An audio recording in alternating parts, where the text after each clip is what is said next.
అమెజాన్లోనూ నెట్ఫ్లిక్స్లో నా సినిమాలు తప్పితే వేరే సినిమాలు లేవా ఏంటి? కొంటున్నారంటే వాళ్ళు కొంత స్ట్రగుల్ పడిన తర్వాత కొంత ఏదో కింద మీద పడిన తర్వాత అవుతున్నాయి. అదేం లేదు సార్, అందరికీ అవుతున్నాయి. రాజుగారికి అవ్వా, మైత్రికి అవ్వా, నాకు కావట్లేదు, అందరికీ అవుతున్నాయి. ఎవరికీ ఆగట్లేదు ఏమి అలా. బాబీ గారు, నాగవంశీ గారు, బాబీ గారు ఇక్కడ, బాబీ గారు ఇక్కడ బాలయ్య గారి వైబ్ ఎలా ఉండదో తెలుసు. ఒక 10 నిమిషాల ముందు మూస్తే ఏ పబ్కి వెళ్ళినా వినపడుతుంది. మరి యూఎస్లో బాలయ్య గారి వైబ్ మీరు ఎక్స్పీరియన్స్ చేశారు కదా, ఎలా అనిపించింది ఆ వైబ్? ఆ వైబ్ నేను మీలాగే టీవీలో చూడటమే, ఎందుకంటే ఇక్కడ ఆర్ఆర్ ట్రైలర్ ఫైనల్ మిక్సింగ్ వీటిలో ఉండిపోయామండి.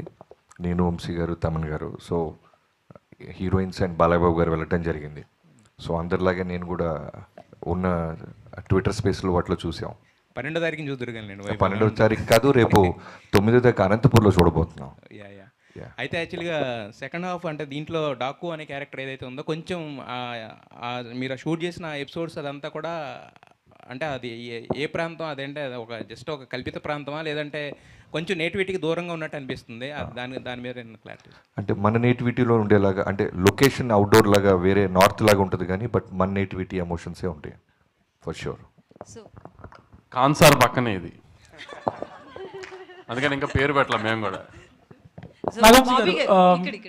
బాబీ గారు, సో అయితే దబిడి దిబిడి సాంగ్లో బాలయ్య గారి స్టెప్స్ బాలయ్య గారి ఇమేజ్కి తగ్గట్లు లేవు, అవి కొంచెం ఓవర్ డోస్ అయ్యింది అని ట్రోల్స్ చూస్తున్నాము. సో దాని మీద మీ ఒపీనియన్ ఏంటి? ఆ స్టెప్స్ గురించి చెప్పినప్పుడు బాలయ్య గారు ఏమన్నారు?